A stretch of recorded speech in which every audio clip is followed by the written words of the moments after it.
Sud Radio, les débats de l'été, 10h-13h, Maxime Liédo.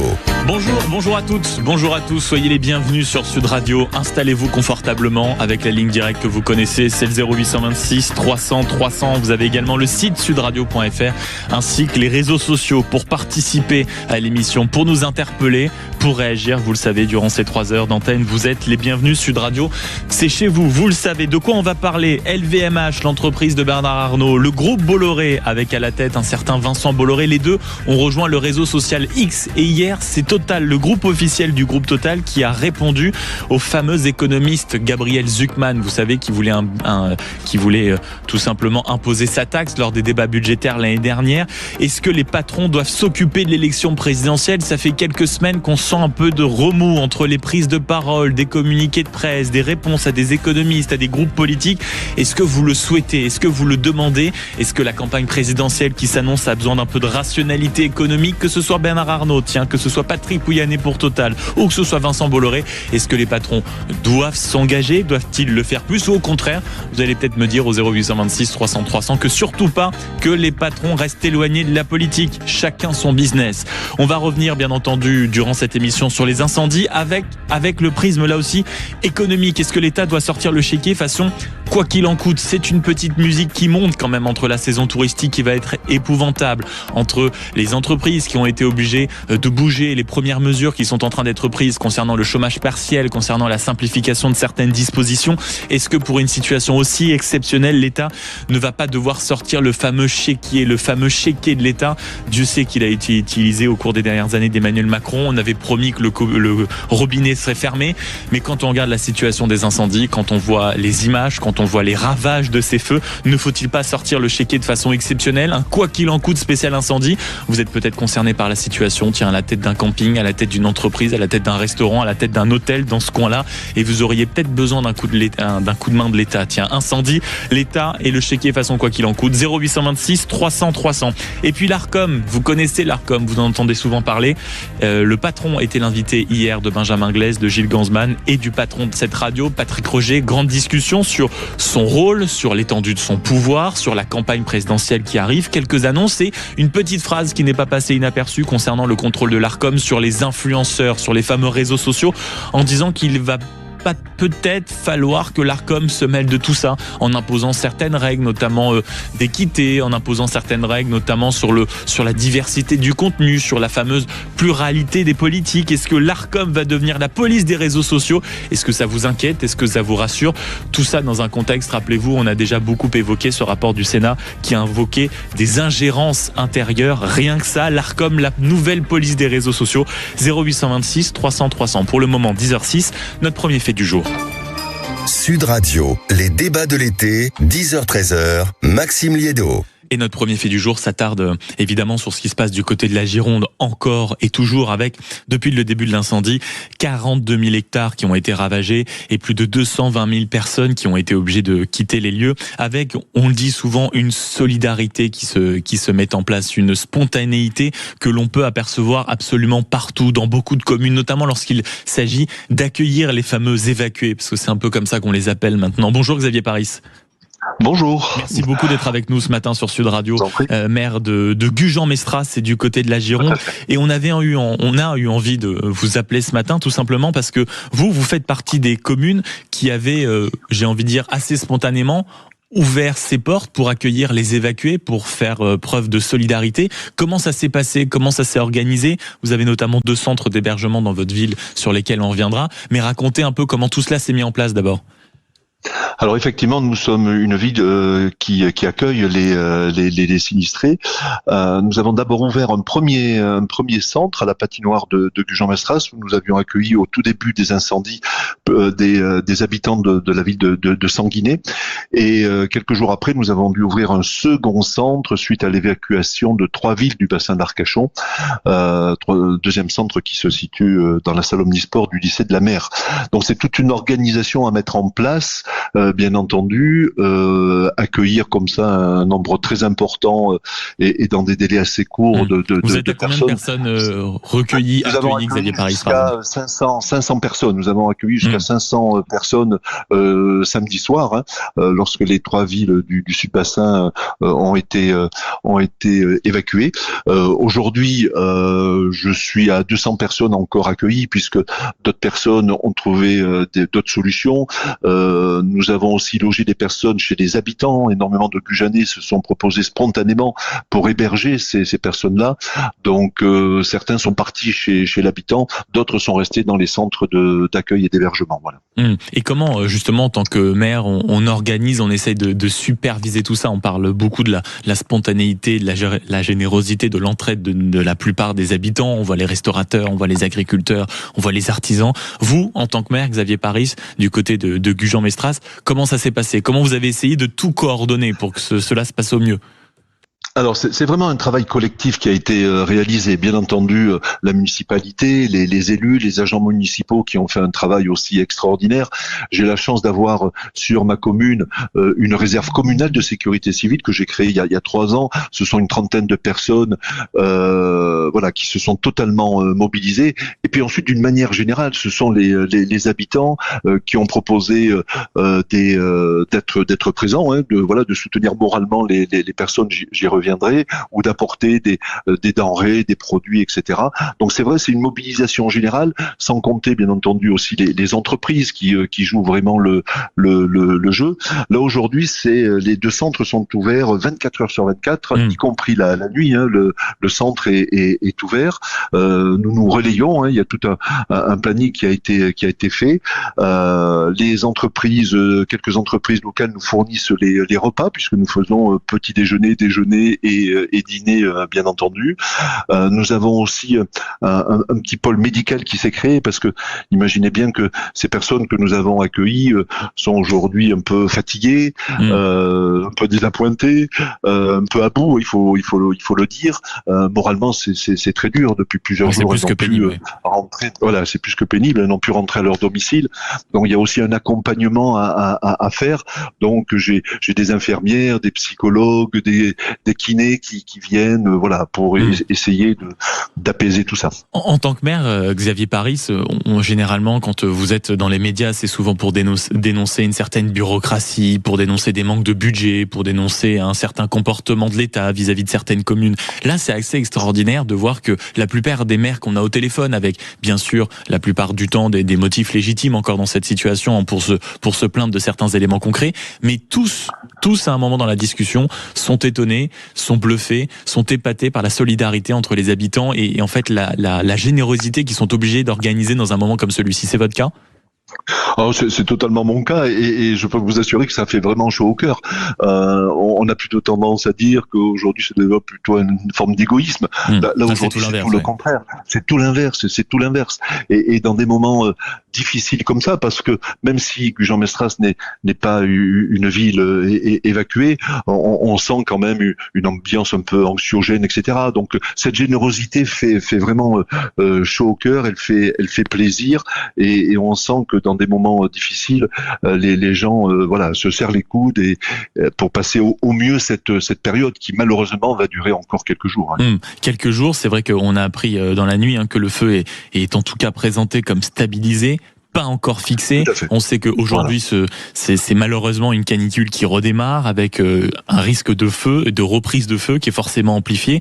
Vous, de votre côté, comment vous vous préparez à ces prochaines heures, à ces prochains jours? Est-ce que vous vous apprêtez éventuellement à renforcer certains centres, à en agrandir certains? Est-ce que vous avez changé le message peut-être que vous faites déjà passer dans votre commune? Expliquez-nous un peu. Alors effectivement, on se prépare à toutes les éventualités.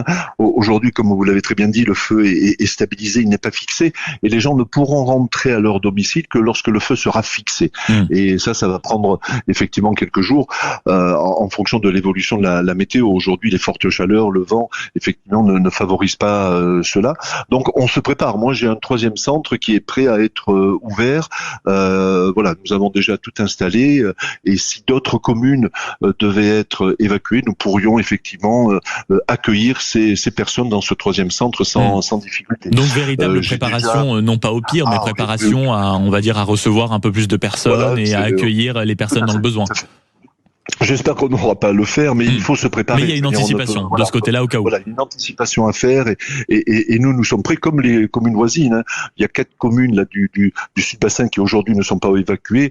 On est dans la même logique là, se préparer à accueillir si besoin des personnes sinistrées. Quel message éventuellement vous aimeriez passer aux habitants de votre commune qui souhaitent aider ou qui pourraient eux-mêmes être évacués? Je ne sais pas du tout si Gujan-Mestras pour l'instant est concerné d'une quelconque façon par un risque ou par une éventuelle anticipation d'évacuation. Non, rien de ça pour l'instant. Non. Et puis merci de me poser la question parce que sur les réseaux sociaux, on entend et on voit un peu tout et n'importe quoi. La ville de Gujan-Mestras, comme les autres villes, La Teste, Le Teche et Arcachon, ne sont pas évacuées. Il y a pas de crainte à ce niveau-là. C'est vrai qu'on peut recevoir, ce matin, il y avait de la fumée, une odeur, bien entendu, mais il n'y a pas de risque. Ce qui est logique, mais pour l'instant, pas de risque à ce jour. Pas de risque d'évacuation à ce jour de ces communes. Moi, je voudrais dire aux Gujanais déjà les remercier de leur générosité, de leur mobilisation. Et puis les rassurer, rassurer à la fois les Gujanais. J'essaie moi d'avoir des contacts très réguliers tous les jours avec les personnes que nous accueillons dans les centres d'hébergement, puisqu'ils ont besoin, de ce lien, d'être peut-être un peu rassurés, puis avoir des informations un peu plus fiables. J'ai la chance de faire un point chaque jour avec mes collègues maires et avec le sous-préfet de l'arrondissement d'Arcachon. Donc on essaie de tenir informer ces personnes-là au mieux que nous pouvons. Et pour le reste, toujours appel peut-être à la prudence si jamais on veut aider dans les centres d'hébergement. J'imagine qu'il y a tout ce qu'il faut sur le site de la mairie directement. Aujourd'hui, il y a vraiment tout ce qu'il faut, peut-être même un peu trop, mais ça c'est pas grave, il vaut mieux que ça soit jamais comme trop. Ça. Jamais trop, non. Aujourd'hui, nous avons tout. Puis si un jour il devait manquer quelque chose, on ferait bien entendu un appel. Et dans les minutes qui suivent, je sais très bien que on aura une réponse favorable. Donc aujourd'hui, la mobilisation, elle a été là, elle est présente. Beaucoup de bénévoles. Tenir des centres d'hébergement 24 heures sur 24, c'est très très lourd. Hein. C'est des présences y compris la nuit, etc. Des personnes se sont inscrites. On a pu faire un planning. Là, moi, j'ai un planning qui va au moins jusqu'à dimanche soir, et on continuera. Donc tout est organisé et c'est préparé du côté de Gujan-Mestras dont vous êtes le maire. Merci beaucoup Xavier Paris d'avoir été avec nous. Et puis on le répète, des centres d'hébergement du côté de votre commune, que ce soit à la patinoire, que ce soit du côté du fameux lycée de la mer avec le centre sportif qui a été réquisitionné. Et vous nous avez même dit qu'un 3e centre s'apprêtait potentiellement à être ouvert si jamais de nouvelles évacuations devaient avoir lieu. Et je vous remercie de l'avoir dit sur Sud Radio et d'avoir précisé la situation en rappelant peut-être ce point, contrairement à certaines informations qu'on voit circuler ici et là, notamment sur les réseaux sociaux. Non, Gujan-Mestras n'est pas du tout concerné par les évacuations ou par les incendies. Tout va bien, c'est au contraire une commune qui peut vous accueillir et dans laquelle vous pouvez vous arrêter. Il est 10h15 sur Sud Radio. Dans un instant, puisqu'on parlait de la solidarité, de l'entraide, d'une certaine générosité, de spontanéité, eh bien on sera avec les agriculteurs, notamment par la voix de Théo Hernandez, qui est le président des jeunes agriculteurs de la Gironde. Il va nous dire comment ça se passe sur le terrain, quand il aide les pompiers, quand il aide actuellement les forces de l'ordre, quand il aide les habitants. Oui, de temps en temps, on a même une entraide entre tout ce petit monde. Et c'est beau à voir, je peux vous le dire. À tout de suite sur Sud Radio. Sud Radio. Sud Radio, les débats de l'été, 10h-13h, Maxime Liédot. 10h19 sur l'antenne de Sud Radio, on poursuit notre balade dans l'actualité du jour en restant bien sûr principalement concentré sur ce qui se passe avec les incendies et les images qui frappent énormément, qui font le tour de la France, peut-être même du monde, et notamment via l'intermédiaire des réseaux sociaux. C'est ces agriculteurs qui viennent aider nos pompiers avec leur fameuse citerne réserve d'eau qui participe justement à la lutte contre les incendies. Bonjour Théo Hernandez. Théo Hernandez, est-ce que vous êtes avec nous ? Je crois qu'on est avec vous, à moins qu'il y ait un léger problème technique. C'est simple, c'est très simple. Oui, il y a eu un problème technique. Est-ce que ce n'est grave ? Absolument pas. C'est le camarade Zach et le camarade Anthony qui sont en technique qui vont assurer ça. Je pense qu'entre du côté de la Gironde, le réseau n'est pas non plus des meilleures qualités. Et on aimerait vous avoir parce que cette solidarité, elle est importante quand même à mettre en avant. Puis on sait à quel point les agriculteurs, le territoire est important. Et je crois que la magie de la technique et la magie des deux personnes qui sont en régie ont fait qu'on vous a retrouvé, Théo Hernandez. Bonjour. Oui, bonjour, excusez-moi, au milieu des bois, on capte pas forcément. C'est ce que je disais, il n'y a absolument aucun problème, Théo Hernandez. Merci beaucoup d'être avec nous. Vous êtes président des jeunes agriculteurs de la Gironde. Je le disais quand même, des images qu'on fait le tour des réseaux sociaux, le tour des chaînes info, le tour du pays, ces agriculteurs qui aident les pompiers. Vous, c'est le cas en Gironde, vous êtes en total soutien des pompiers. Et si oui, comment ça se passe concrètement ? Oui, tout à fait, oui. On n'a pas hésité à venir et à se mobiliser, donc dans le réseau GIA, mais aussi... plus largement l'ensemble des agriculteurs de la Gironde, des départements limitrophes et même limitrophes de la Nouvelle-Aquitaine. Donc ça fait un bel élan de solidarité. Voilà, donc nous, notre job, c'est d'aller à des points d'eau, de ravitailler, de charger nos tonnes à eau, de ravitailler les pompiers, de les charger directement leurs camions au plus près des flammes et des colonnes. Tout en se mettant en sécurité. Il faut toujours allier les deux, la rapidité et la sécurité. Et ça leur fait gagner un temps précieux et surtout une rapidité de chargement pour qu'ils soient le plus efficaces possible sur les feux. Mais racontez un peu comment quand même tout ça s'est organisé, parce qu'on comprend la volonté d'aller aider. Maintenant, entre le moment où on a envie d'aller aider et le moment tout d'un coup où on se retrouve au milieu des flammes en train d'essayer de remplir des cuves d'eau pour aider, pour les rapprocher des pompiers, ça a dû mettre un petit peu de temps, non ? Comment ça s'est passé ? Vous êtes coordonnés avec eux, c'est ça ? Oui, tout à fait. En moins de 24 heures, on avait des convois qui étaient prêts. Nous, chez Jeunes Agriculteurs, on a décidé de diviser nos convois pour avoir de la relève. Parce que moi, je suis arrivé vendredi et j'avoue que la nuit dernière, j'ai pu dormir un petit peu. C'était quand même très agréable parce que j'ai d'autres GIA du Blayais qui sont arrivés pour prendre un peu la relève. Et là, depuis ce matin, on a été officiellement réquisitionné par la préfecture. Donc là, on suit une colonne de 80 pompiers.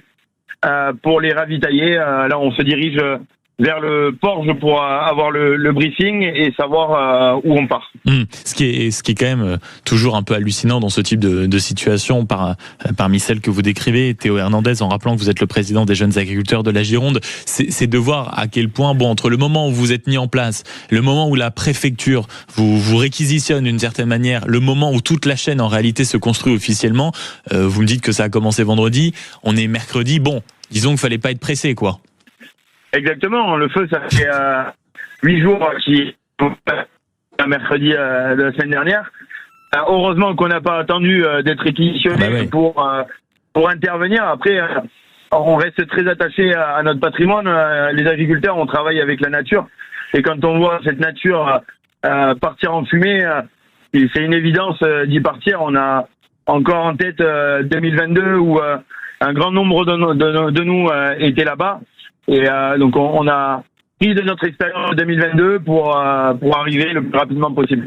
Mais il y a deux éléments quand même que je retiens dans la discussion qu'on a depuis quelques minutes maintenant, Théo Hernandez. La première, c'est que généralement quand on parle des agriculteurs, c'est souvent parce que vous traversez des périodes plus que pénibles, c'est souvent parce que vous avez des revendications, on filme souvent les grands cortèges sur les autoroutes qui font des blocages, des points de blocage, etc., etc. Là, malgré toute cette période de tension, malgré les difficultés que vous traversez, la lutte contre les incendies, les différends avec les pouvoirs publics, peut-être même avec les autres professions, ça disparaît, c'est l'urgence d'abord. Tout à fait. Dans des situations d'urgence, on n'est pas sur une crise, on est sur de l'urgence. Tout disparaît. J'ai envie de dire, il y a même plus de syndicats. On travaille tous ensemble pour essayer d'éteindre cet incendie. Là, on est sur de l'urgence et mais on sera rappelé à la fin de cet épisode au pouvoir public que même si ils nous aident, mais pas forcément comme on a envie ou c'est très long. Nous, on sait être réactifs et en moins de 24 heures, quand il y a un problème comme ça, on sait être sur le terrain. Si on avait essayé comme l'État nous traite parfois, on serait peut-être arrivé dans un mois ou deux sur le terrain. Ça, c'est pas faux. Il y a aussi un rapport, j'imagine, pour vous, Théo Hernandez, au territoire, à la terre, au paysage, à la nature, qui est très important en tant qu'agriculteur, parce que les ravages que tout cela provoque, on va peut-être en saisir entièrement les conséquences dans 2-3 semaines, pour pas dire plus de temps. Vous avez ce rapport-là qui fait que pour vous, ce qui se passe, c'est un véritable drame, beaucoup plus, et vous le vivez peut-être encore plus profondément que certaines personnes. Bien sûr, nous on travaille tous les jours dehors avec la nature et je rappelle, on a quand même autour de l'Estas et dans tous ces coins-là, on a quand même des agriculteurs. Moi j'ai des adhérents qui sont là-bas. Je m'entretenais ce matin avec Jean-Yves Carlier de la DDTM parce que nos agriculteurs ne peuvent plus aller travailler sur leurs terres alors qu'on est en pleine récolte de pommes de terre, pleine semis d'haricots verts et récolte de maïzou. Et ça pose aussi un problème parce que des exploitations qui sont déjà en crise, qui ont des cultures qui arrivent à terme, peuvent pas ramasser et des cultures qui doivent mettre au sol pour nourrir aussi la population, parce que le maïzou, c'est du maïs consommation humaine et les haricots verts aussi ne peuvent plus travailler. Donc on est en plus obligés, nous, de travailler sur deux choses. C'est le fond et la forme. C'est-à-dire qu'on est sur le terrain pour aller alimenter les pompiers, mais on est aussi obligé d'être à l'écoute des agriculteurs qui sont dans le secteur, qui essayent de protéger leur maison comme ils peuvent et leur culture et faire en sorte qu'ils puissent continuer à travailler pendant les incendies. Sachant qu'il y a aussi, vous parlez des agriculteurs, c'est très important. Il y a aussi, je crois, vos confrères viticulteurs qui vont traverser une sale passe parce que quand bien même ils ne sont pas touchés par les incendies, il y a toutes les conséquences que peuvent provoquer les grands écrans de fumée qu'on peut voir partout sur le territoire de la Gironde, dont on va là aussi, je pense, mesurer les conséquences seulement dans quelques semaines. Une question, Théo Hernandez, puisqu'on se penche sur cette histoire de la nature. Vous êtes le président des jeunes agriculteurs de la Gironde. On a beaucoup de débats ces derniers temps sur les mesures écolo qui empêcheraient de prendre certaines mesures contre les incendies. On pense au débroussaillage, on pense à certaines normes en forêt, on pense à certaines normes justement aussi dans les champs. Vous, en tant qu'agriculteur, vous êtes confronté aussi à ça, parfois à une idéologie écolo qui empêche le pragmatisme. Vous le voyez sur le terrain ? Oui, tout à fait. Oui, on le voit parce que on a quand même de la chance dans le secteur où on est d'avoir des sablières, mais on créerait des retenues d'eau. Ça nous ferait aussi des points de pompage pour justement ce genre d'incendie. Et s'il y avait des réels pare-feux, alors oui, un pare-feu c'est peut-être pas joli, mais on se rend compte que en cas d'incendie de cette ampleur, les pare-feux, il n'y a pas besoin de les créer en urgence et de se battre contre le feu. Enfin hier après-midi, j'étais au milieu sur une piste forestière à ralimenter les pompiers. On était à 4-5 mètres des flammes et on avait des bulles pour nous protéger et pour créer un pare-feu. Donc je pense qu'on n'a pas retenu les leçons de 2022 pour des histoires d'idéologie et surtout de bureaucratie et de paperasse. Mais je pense que pour le bien-être de la faune et la flore, parce que faut pas oublier la faune et la flore là, qui est en train de s'éteindre et qui va mettre du temps à revenir sur le terrain, ces pare-feux-là auraient évité d'avoir autant d'hectares, d'avoir autant d'impact. Et j'en profite aussi pour remercier quand même, parce que ça, il faut quand même en parler, tous les bénévoles qui sont dans les salles communales, les maires de toutes les villes. On était avec un maire justement il y a 5 minutes de cela, en effet. Et parce que on a eu un super accueil, on a dormi hier soir à Brache, commune qui est à 10 km de Lacanau. On a été reçus, on arrivait tard, on arrivait après minuit, on a été très très bien reçus. Moi, j'avais pas prévu de rester aussi longtemps. Je pensais que le feu allait s'atténuer. Ils n'ont pas hésité à prendre mon sac et à me laver mon linge parce que j'avais plus de linge propre à me mettre. Ils nous ont nourris jusqu'à 1h du matin. Ce matin à 6h, ils nous ont préparé le café. Enfin, je tiens vraiment à remercier toutes ces personnes et il faut absolument les mettre en valeur parce que sans eux, on serait épuisés. Et voilà, ça fait quand même chaud au cœur, tout cet élan de solidarité. Et on voit bien que de toute façon, Théo Hernandez, actuellement, la France tient par cet élan de solidarité que vous avez formidablement décrit. Merci beaucoup d'avoir été avec nous, président des jeunes agriculteurs de la Gironde. Bon courage encore pour cette journée. On a bien compris que vous étiez sur les routes à destination d'autres lieux, justement, pour apporter le soutien des agriculteurs à nos soldats du feu qui sont encore en train de lutter contre cet incendie, contre ce méga feu, comme il est appelé désormais, stabilisé, mais toujours pas fixé, avec un risque de reprise particulier aujourd'hui avec la canicule et certains vents qui vont certainement se remettre à souffler. Dans un instant sur Sud Radio, alors qu'il est 10h29, vous en avez l'habitude, vos grands débats de l'été, les éditorialistes approchent, entrent et s'installent autour de la table. On va causer notamment de l'Arcom. Est-ce qu'elle va devenir la police des réseaux sociaux ? Hier, son grand patron était l'invité de Sud Radio au micro de Patrick Roger, Benjamin Glaise et Gilles Gansman. Et vous allez le voir, il a développé une petite idée qui n'est pas tombée dans l'oreille d'un sourd, encore moins l'oreille de nos auditeurs, à savoir commencer à contrôler, un peu comme ils le font du côté des médias, certains influenceurs, en parlant de diversité des politiques, en parlant de, non pas de surveillance, mais forcément de vigilance sur les contenus, sur le temps de parole. Bref, est-ce que l'Arcom va devenir la police des réseaux sociaux ? Eh ben, on en débat dans une poignée de secondes. À tout de suite sur Sud Radio. Sud Radio. Parlons vrai. Jusqu'à vendredi, partez au soleil en